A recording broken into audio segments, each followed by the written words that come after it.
I'm confident I'm not the smartest guy in the room. Today on the Manspace.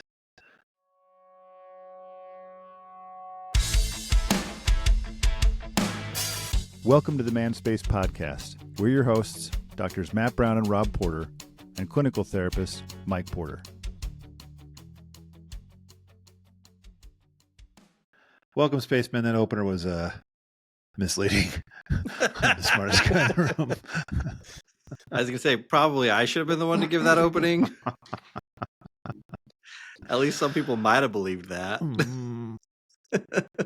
What's sad is it's not that they would believe that you're not the smartest guy in the room. They would believe that you would believe that.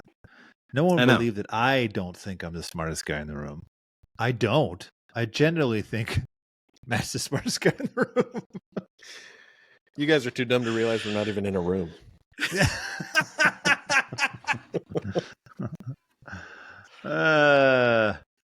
It is funny. See, that's just evidence Matt's the smartest one of the three. It is funny. I work with, I see lots of therapists. My clients are therapists. And it's funny how many of them, like, I know what their background is or their specialty is. And I'm surprised at how little they know about their specialty. Or I'm like, well, actually, it's this. And then I think, do I actually know that? Or am I just thinking I'm the smartest guy in the room again? Isn't it weird, though? Like, you were talking about this on another episode, I think. Like, when you ask people what they do for work, sometimes it's like, that's not at all what I thought based on the title. And then, like, you were talking about somebody that you were asking, like, what do you do? And he's like, it was just this really, like, super vague, like, well, I talk to people. I have people skills. like there wasn't really any definition to it. Yeah. I know various people like that. That's like where it's kind of like, well, I really have this job because I'm charismatic. It's like, oh, what do you do? It's like nothing. I'm just the guy who schmoozes people. Like my sister, she's good at her job actually, but she's always like, I mean, I know I'm a personality hire. They just want me in the office. Yeah. It's like, what's that guy's name? I can't think of the actor. Chris Pine? Pine? One of the Chris's. One of the Chris's? Yeah. In Dungeons and Dragons, that moment where people are like, what do you offer? I'm the idea guy. It's like... It's like Channing Tatum when he's like, I have to keep in really good shape because I'm not attractive enough, or I'm not a good enough actor to actually get other jobs. They just want me with my shirt off. That Chris Hemsworth thing, the Limitless series or whatever. Yeah. When he flashes back to how he had to eat just to maintain the Thor body. Dude. Like my first thought was like he's eating nothing but like meat and just like straight protein diet or something. He was like pounding. I had to eat like a whole pizza. Had to, like just tons of crap, and I'm like, I don't know much about bodybuilding then because there's like this bulk and trim stage, and I'm like, really? They just pound tons of fast food to like bulk up. I guess work out a bunch and then go down to maybe what I was thinking originally. Get all the fat off, and then it's like you do the cutting stuff that remember not. Josh was talking about it. He talked about that. That's where it's like your skin is like thinner than paper, and so weird. Say if we ever wanted to, I know a lady who's a female bodybuilder, like she competes and stuff. We could So I was just waiting for someone to say something. Well, I was just thinking, like, she's talked about what she goes through right before. That'd be interesting to talk about. She'll get like angry when other people have food. Oh, dude. Because she's like, what? And then she'll like they talk about her post-show meal, and I mean, she pounds thousands of calories. And before it's like in one sitting. No salt, right? Like you have to she hasn't had like for like 2 days. She's lived on like the bare minimum and like very little water, no salt kind of thing. Then you have to get up there and flex. Yeah. With no energy. So your veins pop out. Yep. And then she goes and eats like 4 dudes worth of food. That's 4 crazy. dudes. Well, because I mean, like I'll go and order, like I'll order, like the last one that I knew about, like she ordered, I think it's called the Z-Man. It's one of the barbecue joints here. They have it. It's just like their brisket sandwich. And having eaten it, like I'm a pretty big guy, and I was full at the end of it. Like I was like tapped. Jenner wouldn't even have made it probably halfway through the thing, and she ate that and then like 3 other meals in addition to that, and I was just like, holy cow. That's crazy. Did I ever tell you about when I went to the Big Texan in Amarillo? The one where you like 72 ounce 72 steak. ounce steak. Yeah, what's that guy's name that was on Man vs. Food? Oh, Adam North, no, Adam something Adam else. Roth. Yeah. Anyway, I did like the baby version of it. It's like an 18-ounce Can you steak. finish an 8-ounce steak? I got this. No, dude, I couldn't even finish that whole thing, and it like went right through me. So I'm in the bathroom like fighting for my life, and I just had this thought like, this is probably the toilet he sat on. I wonder if John Candy sat on this toilet. It was that one, right? Yeah. Summer rental. Oh yeah, Great Great Outdoors. Mm-hmm. Yeah, John yeah. Candy and Dan John Candy and Dan Aykroyd. Dan Aykroyd. Yeah. Mm-hmm. Dackroyd, as we call him in the industry. Isn't that funny, dude? A lot of 80s movies are like, at some point you realize that the person who looks like they've got it all put together is like, we've been broken. I lost my job like a year ago. We're just keeping up appearances. That was the greatest fear of the 80s. Just losing everything. Maybe that's why I still have that. That's my greatest fear. I'm going to live under a bridge. Maybe I watched too many 80s movies. I also still have this hard time thinking high school is all full of like, if you don't prove it as a jock, then you're out. And then I watched 21 Jump Street, that movie, and I'm like, so it's not like that anymore? Huh. And my kids, it's like, when they talk about stuff, it's like, so people don't do these kind of harsh, bullying, mean things? And they're like, no, that doesn't happen. I'm like, huh. No, now they do it all online. Until you get rid of phones. Problem solved. We've fixed America. And we're done for today. Today, we're talking about something that Matt said before this he doesn't know anything about. Is that what you said about this topic? Or is the other ones? I just don't know. Like, just drawing from personal Yeah, I don't know anything about experience. this topic. I'm like, I don't know. Maybe, but it's a question I have. This is the kind of topic. So it looks like we bored Mike to sleep. You did a big yawn and then put your head down. Jeez, my dude. neck is super sore. Mike's like, oh, I'm out. No, my neck is super sore, and so that's me stretching it. I was going to send this to you, but I didn't. But it's like a little reel with Kevin from The Office, and they're like, "So when the camera wasn't on you, and you're at your desk, like, what did you do? Like, you have to look like you're working?" He's like, "Oh, I pay my bills." Like, your actual bills? Like, yeah, I pay my personal bills. Holy crap, that's hilarious. Now Mike is What Kevin did you do? from I was The paying Office. my bills. Which, let's be honest, is what I would have done if I was on that show. Office. I'd be like, oh, I guess I could pay my bills right now. You did it on this show. Only once. Was it only once? The other time I didn't pay a bill, I took a phone call from my I was gonna remember like last time when you were like, That's my right. accountant's calling by. I was like, okay, cool, Mike. Cool Cool flex, bro. That. It's a finance deal, guys. I'll be with you in a Finance minute. deal. I'm about to close big.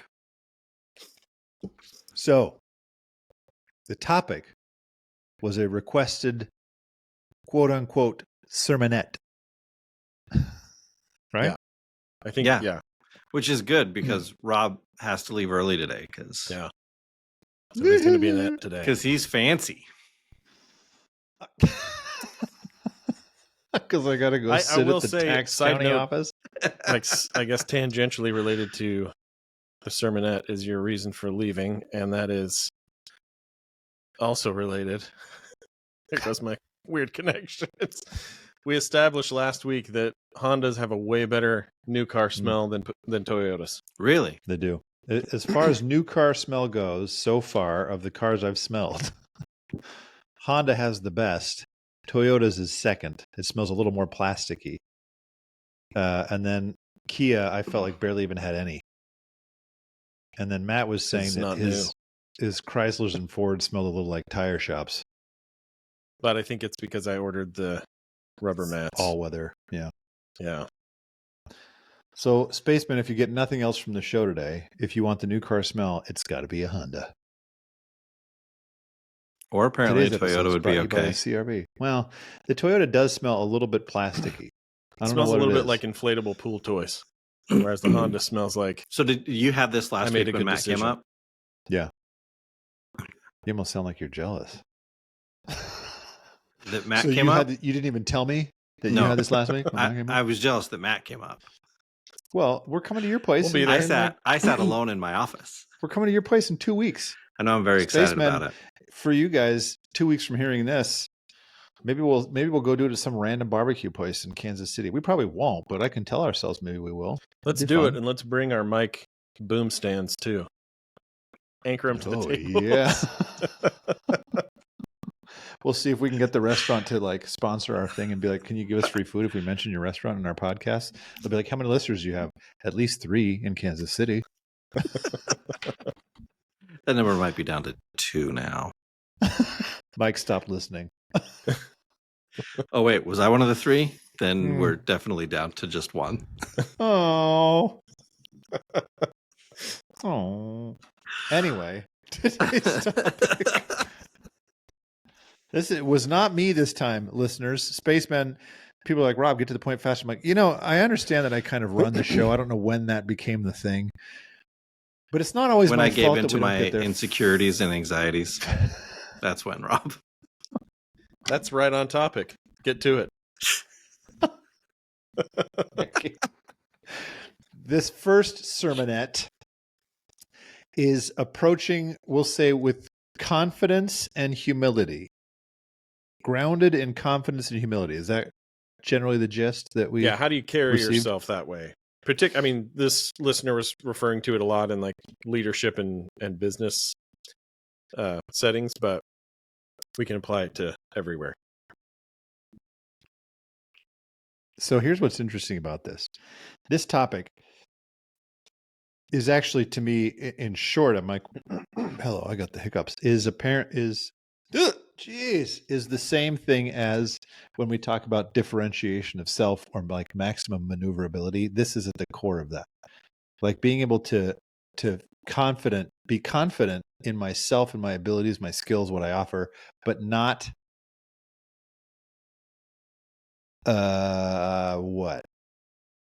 arrogant about it, not cramming it down your throat. Mm-hmm. Like humble enough to say, you might do this better than me, or you might have input I don't have. I don't know. Like, I don't feel like sometimes I think I'm good at this. I tend to do what I do on this show, which is make it sound like I really think I'm the smartest. And I don't think people believe me because the way I come off when I say I genuinely don't think I'm the smartest guy. It's just fun to make fun of myself that way. It's like my character, my shtick. My insecurities are actually off the charts. You guys should read this blog I'm writing currently about. I think I mentioned it last time that I'm writing this blog about whatever we talked about last time. Yeah, I'm already forgetting. Me too. Even though I'm writing a blog about the same idea. Oh, so AI, it was AI in relationships and how. Oh, right.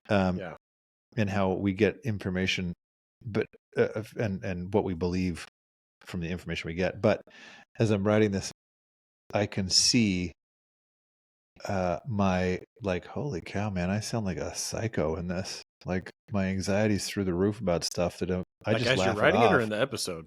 No, as I'm writing this blog, I'm writing a story about when I thought I might have scabies. It's like I remember that. It's like I wouldn't take anybody's no, you don't for an answer. I'm like, nope, moving to the But next what if I person. do? Tell me I have it. Tell me I have it. Yeah. What So is it? Scabies. I'm I actually, well, it's like I told somebody, I was like, one of the doctors that I was like, I think it could be scabies. They're like, they look at it and they go, I watched them go over and Google images of scabies. And they're like, And it's just no, your it's face not and a bunch of that. little scabs. I was like, come on, man, don't Google right in front of my face. Although actually, some people are like, no, it's cool. I liked it. They're like, no, let's look. That's actually a good example of confidence humility. It's like, why can't let's just look. Like when you say, Matt, that you're not good at this, you don't have any evidence in your history. I think I don't know if that's true. I When you just can be don't confident but humble. I think when I had a real I am worthless weekend.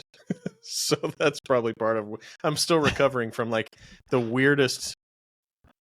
I can't even describe it, dude. I just hit this point with writing and trying to record some stuff where I'm like my mind just went completely old TV static, and I was like, I'm gonna just throw all of this away. Like it was the weirdest fear and lack of confidence experience I've had in a long time, and it blew a crater in my brain for a little bit. So I'm still kind of coming back, but I do think I'll use, I guess, another sermonette for the line here. I've seen this quote. There was actually a leader of our church said it in one of his talks, but it was humility is not thinking less of yourself; it's thinking about yourself less. And that's when I feel the most confident, when I'm not thinking about what are you thinking about me, right? And I'm not thinking about me or in my head. I'm really focused on the other person. And I think there's a vulnerability and openness to that just inspires confidence, in the sense that I can forget myself for a second and nothing bad's going to happen, right? I don't have to protect myself in this moment and think about how I sound, or am I, doing things right. I forget myself enough that it's one of those weird paradoxes, right? I forget myself, and then all of a sudden I find myself in a new way. But that's not even the focus. Even then, I'm still trying to connect with and understand you. That's an interesting thought. I think about. I think both Carl Whitaker and Salvador Minuchin said the same thing, both the same ideas, learn everything you can and then forget it. Mm-hmm. I think that's part of this confidence, because when you talk about focus on other people, I think that is, one of the most effective ways to figure out, how do I be confident and humble at the same time? Mm-hmm. But I think the confidence part is well, you still need to learn everything you can. Try to gain as much knowledge as you can, not to say I know more than somebody else, because that goes back into things we've talked about many times before, comparison. But saying, when I'm saying one of these clients that I have where it's well, I know more about this topic than you do. I actually thought, well, I'm more experienced than you are, and I used to teach on this subject, and I used to, it's no, it's just different, but I don't know what it'd be like, what you look like practically in the room. I learned a lot of information over time. And then I think the forget about it part is sometimes when you keep it in your head, you don't show up presently anymore, right? So if this isn't a therapy setting and I learn everything and I walk in the room and I'm trying to prove myself, it's I do know a lot. I've learned a lot. Instead of being focused on, well, even if I'm the teacher in that moment, it's well, what do you need? I can just pour information into you, but let's focus on what you're looking for. Mm-hmm. I think that idea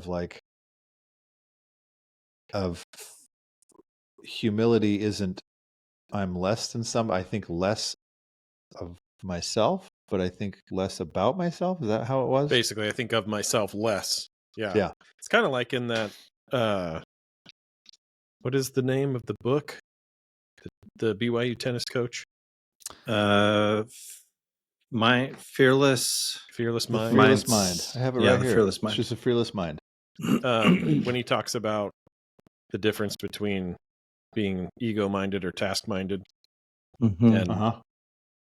if I do forget or step back from that part of my being that is trying to hold up an image of who I am or perform to something like some role or status, then I'm able to just focus in on what the task is or who the person is. Or Mhm. and I do think that I've had moments where I've tried to lean into confidence, but it's weird. It's less about, for me anyway, it's been way less about adding something than it is like letting something go.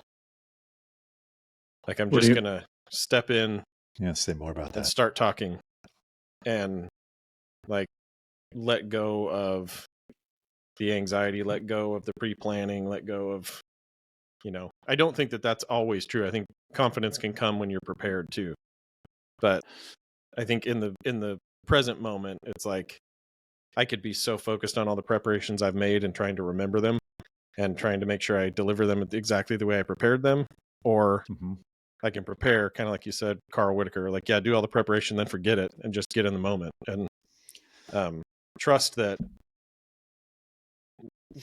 I guess it's just a deep trust that I'm a human being talking to another human being. Yeah. And we will relate, like we will connect, but Mhm. I have to let that happen versus trying to like put something out there that will, make the connection, if that makes sense. It's like trusting a little bit more that it'll come, thinking less about me, less about, how I'm being perceived. And it's like I open up to something that kind of was already there, but it just gets like buried under ego and all the things we do.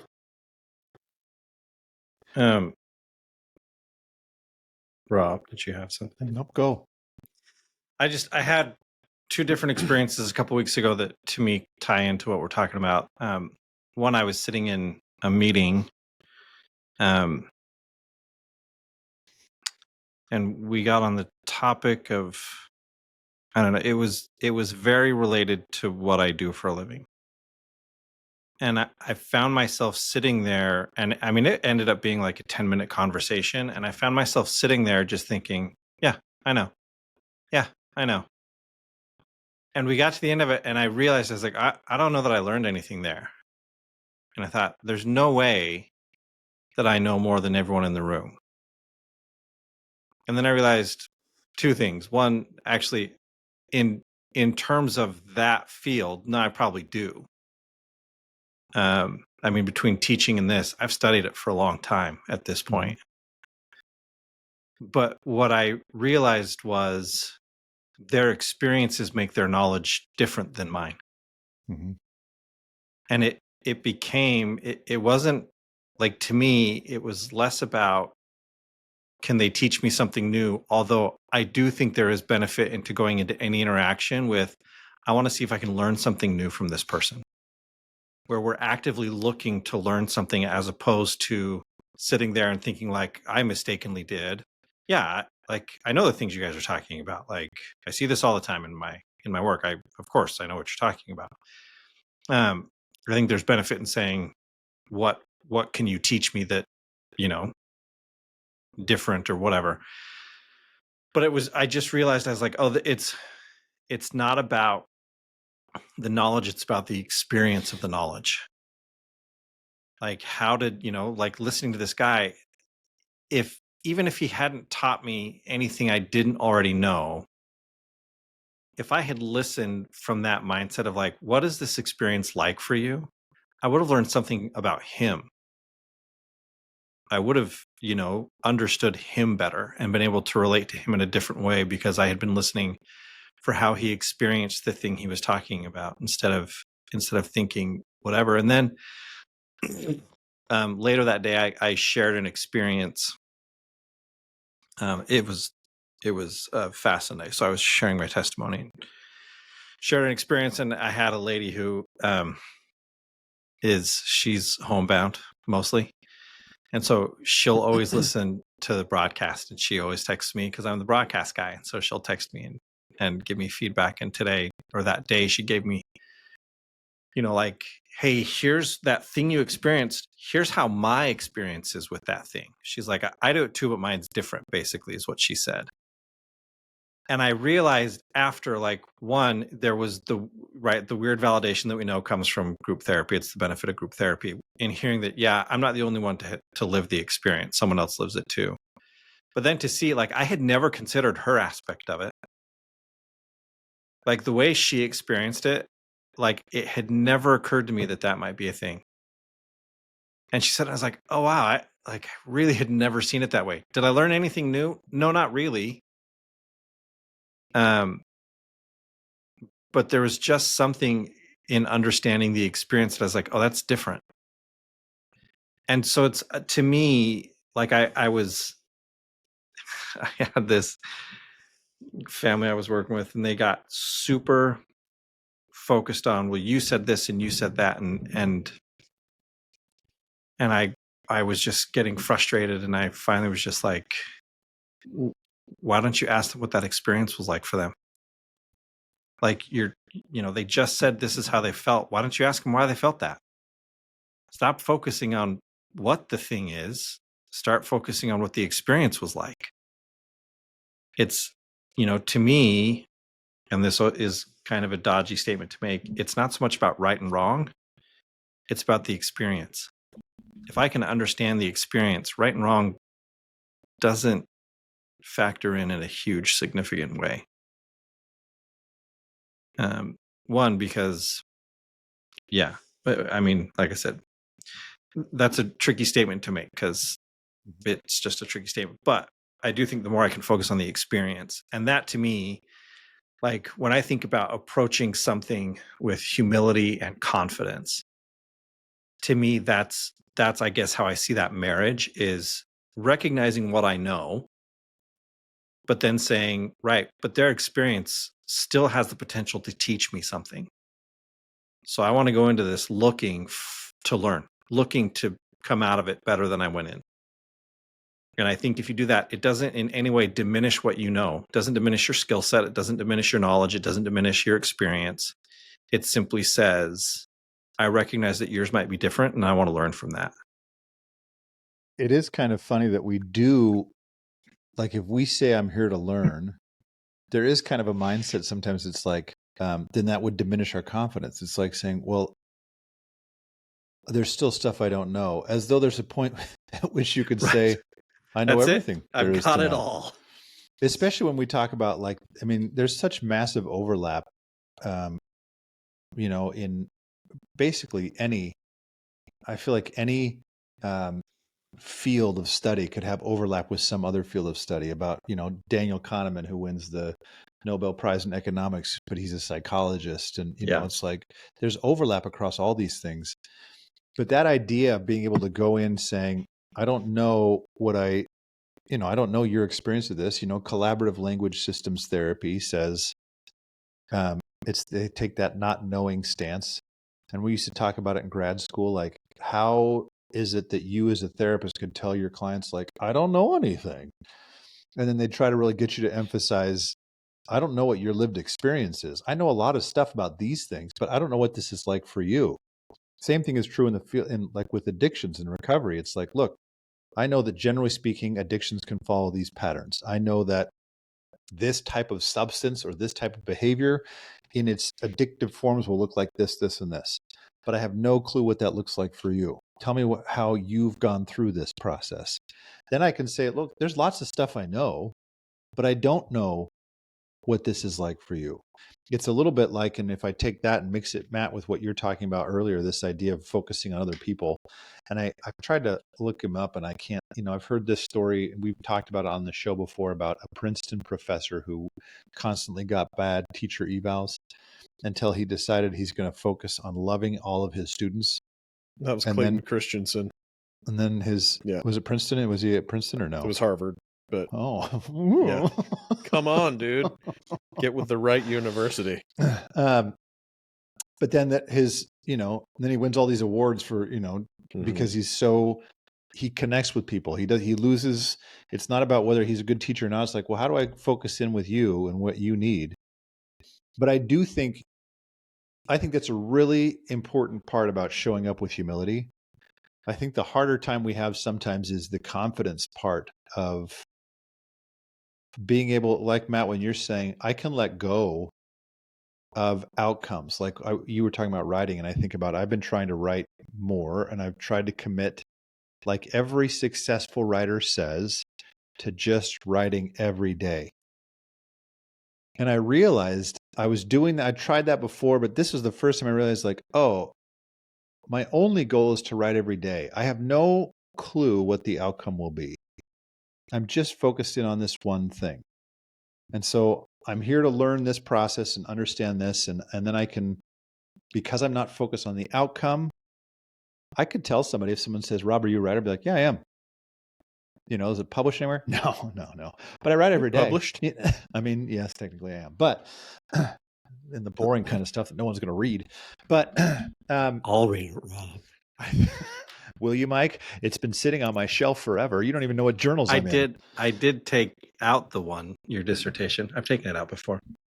I mean, that's published when I used to work in your office in the evening.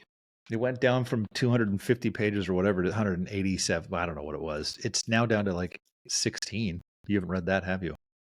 I'm not the first author on it. Because anyway, we won't get into that. It kills me that it's like, I mean, I wrote that dissertation, but I'm second author. But I keep thinking about, in order to let go and focus on the other person and engage in their experience of something, it does take that first step of confidence in myself, that I do know things, or even I know how to learn. Like sometimes it's not that I know everything, it's that I know how to learn. I know how to engage in a process where I will learn things and they will become a part of who I am. And that's why I think that first part of learn everything you can and then forget it, that's kind of that idea. Like, how do I, when I'm in this room, be in this room? How do I make it so I don't have to prove myself to everybody in this room? I know what I already know. But how does your experience make me look at this in a different way? The people I'm talking with this morning, where it's like, yeah, I know more than you do, it seems like, but actually I hadn't thought of it in this context. And so suddenly now my knowledge base expands.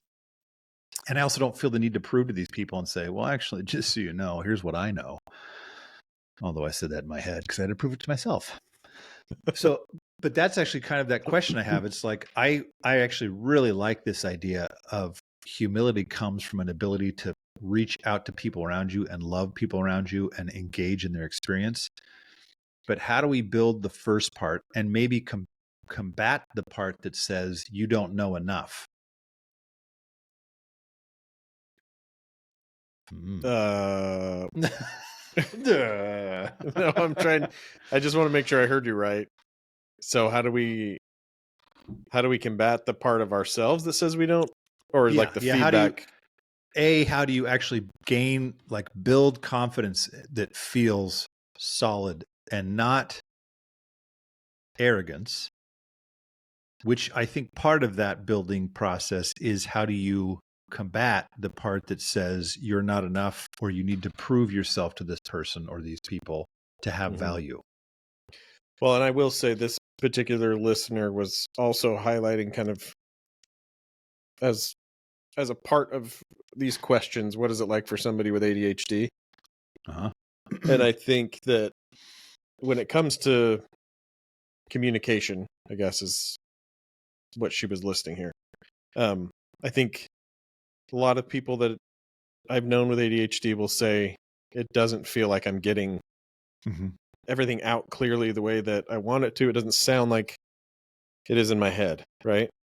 And so that leads to a lot of like over communicating. Yeah.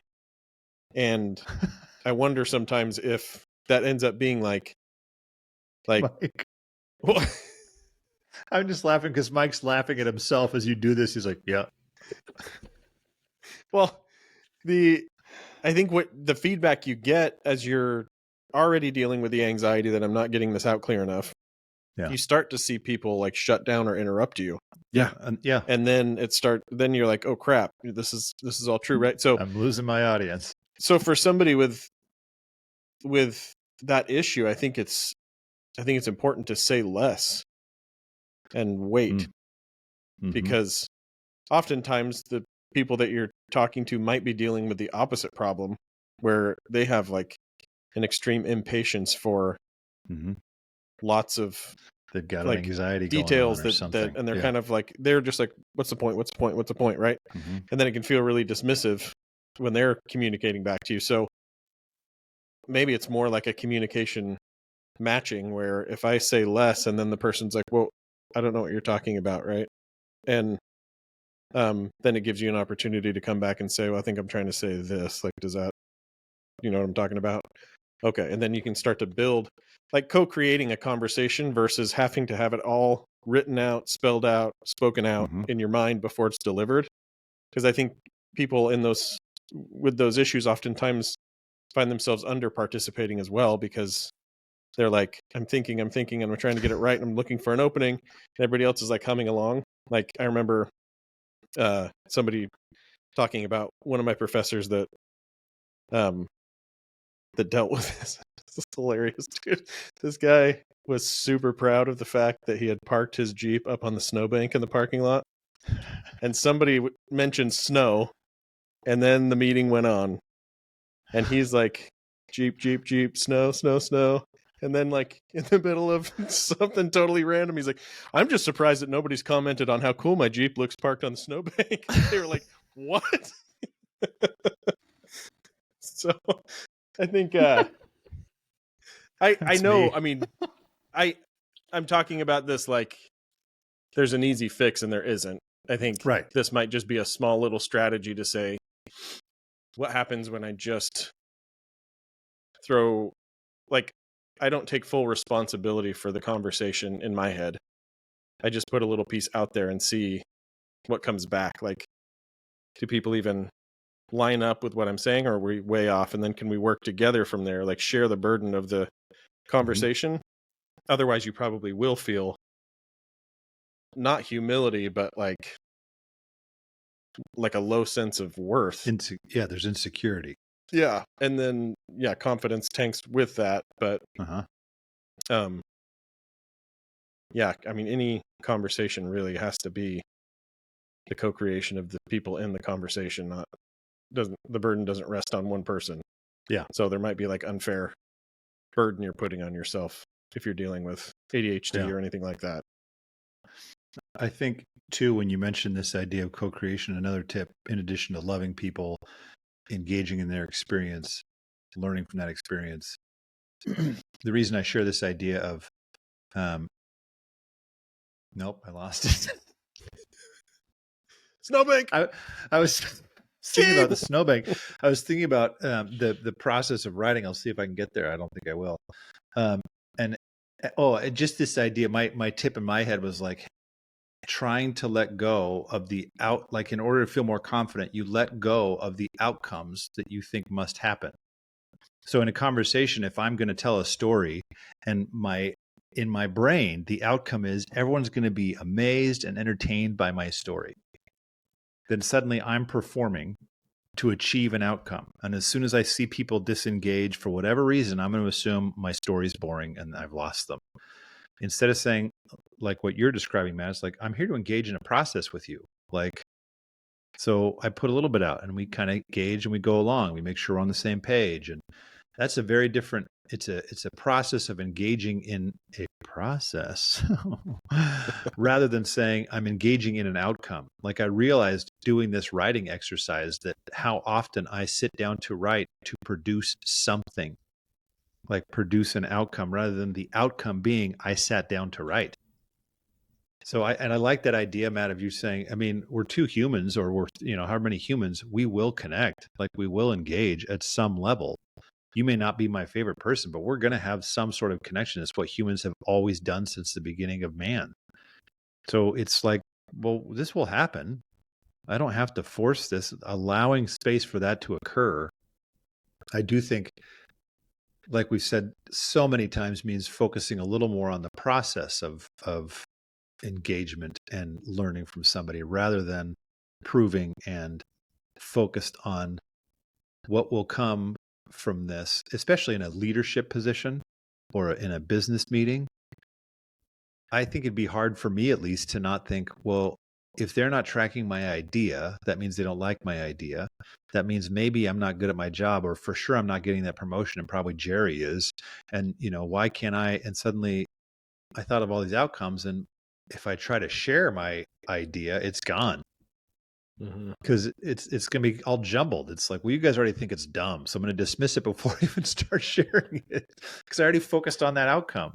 And so the confidence is like, I don't know what this will do, but this is my idea. I think that's valuable to say. My idea might generate others, but I'm engaging this process with people. That's a very different kind of confidence than my idea is good. Yeah. And I'm going to shove it down your throat. Which Mike, you were very entertaining as Matt was describing this whole process to watch. Yeah. Mm-hmm, that tracks. Yep. Like I had a side note. A lady recently just got diagnosed and put on ADHD meds, and she was talking about it, and I was just like, check. I wonder check. what that would. I wonder how my therapy would change if I had ADHD meds running through me. And so then as Matt's like talking and describing all this stuff, I'm like, oh my gosh. It is like go ahead. I wondered that. I always wondered, like, yeah, I've got bits of that, some of what Matt's describing is like, right. Yep, I do that. I've done that. And I've wondered 1,000 times, like, what would I be like on ADHD meds? Would I be like limitless? Like limitless. This guy's unstoppable. No, like I will say one more thing about this. Like that idea of what Matt was saying about it, right, becoming like collaborative. And I know, Rob, you got to go. So, fine. But I realized, like, I remember doing that with the two of you. I remember there would be times where, like, I don't necessarily talk as much. And especially when we very first started doing this, I would say stuff and you guys would just be quiet when I was done. And I was like, they think I'm a complete moron. And I realized two things. One of them, sadly, like I just connected it. The first one, like it was a discomfort. I didn't know Matt that well still. And I hadn't really knew I did this from time to time.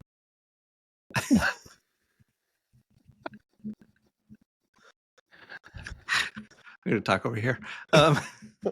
No, but I didn't know Matt super well, and I hadn't done this kind of thing with Rob. And then just all my own natural insecurities. But the more comfortable I got with you guys, the less I worried about it. The less I worried about, are they going to think I'm an idiot? Or are they going to think I'm this or that? Like, we'd had enough conversations, and you guys, are kind enough and could recognize, my own insecurities and would occasionally say, yeah, that's not a thing, dude. Like, we don't think that. Right. Which was helpful. But I think just the experience of spending time together helped me settle in and stop seeing things that weren't there. Yeah. The other thing that I just connected, which it's funny because it drives me nuts anytime I watch someone teach a class, is they will ask a question and it's a meaningful, thoughtful question. And then if they don't get an answer in 10 seconds, I do that. They will like, okay. And they'll start like just talking. And I'm like, you've been thinking about that question for like a week. They just heard it 10 seconds ago. Like, you've got to give them a moment to process all of the information they've been taking in with your question, their own experience, before they can turn around and give any kind of thoughtful response. And that was the connection that I had just made. Is I realized, like, oh, right. It's not that Rob and Matt were sitting there thinking, Mike said, why is he on the show with us? No, you're both thoughtful people. And so here I've just, given this thought, and you're thinking, well, I want to thoughtfully respond to that. And so it's like, yeah, okay. And I mean, some of it, right, probably learning to listen for how I deliver things, because it's we all have our own delivery of Sure. whatever. Mhm. But I think, yeah, it's just you saying, well, no, I want to make sure I actually,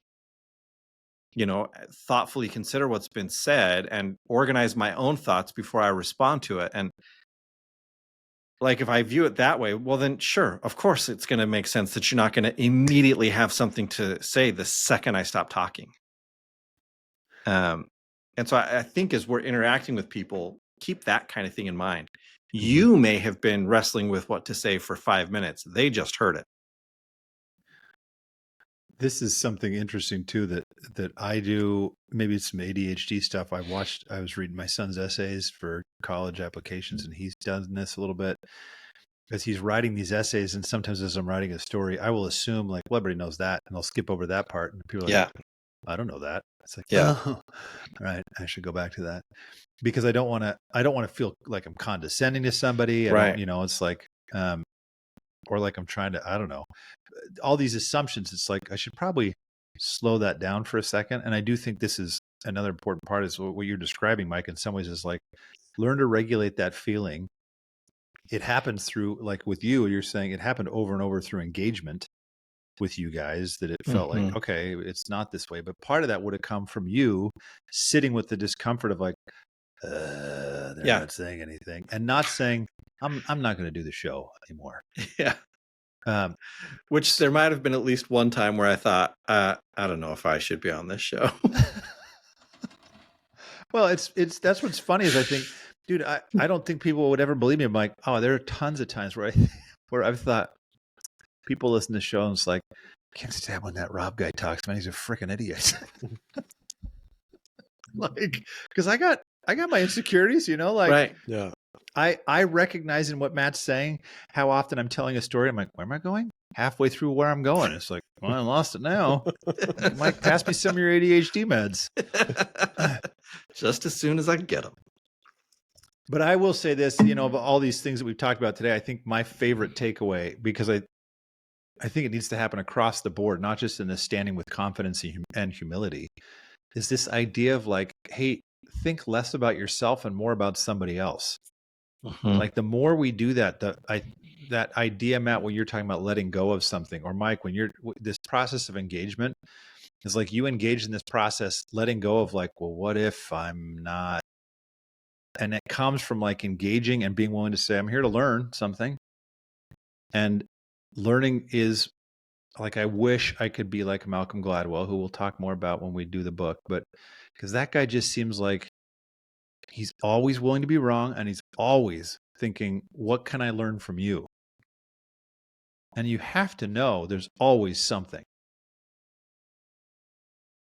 And knowing is half the battle. I think I'm going to coin that phrase, trademark Rob. Let's put it on a as long as Manspace you put on a t-shirt. G.I. Joe uniform. Well, I'm G.I. sorry, Joe David themed W. Was it Manspace. David W? I don't have my I mentioned the 3, but now I'm listening to it. David W is probably like, I've never listened to that podcast again. Rob, where's Telling your all my confidence? friends. We just talked about this. Dang it. That's true. David, if we could talk to you in person, we'd probably really love each other. Really connect. He probably already thinks, well, I already love you guys. Did we finish? I don't think Rob's actually wrapped it up. The way he was talking, I was like, oh, we're done. No, I haven't finished it yet. But I guess we're done now. So come back next time and catch us on the Manspace. Is that it? Did we finish?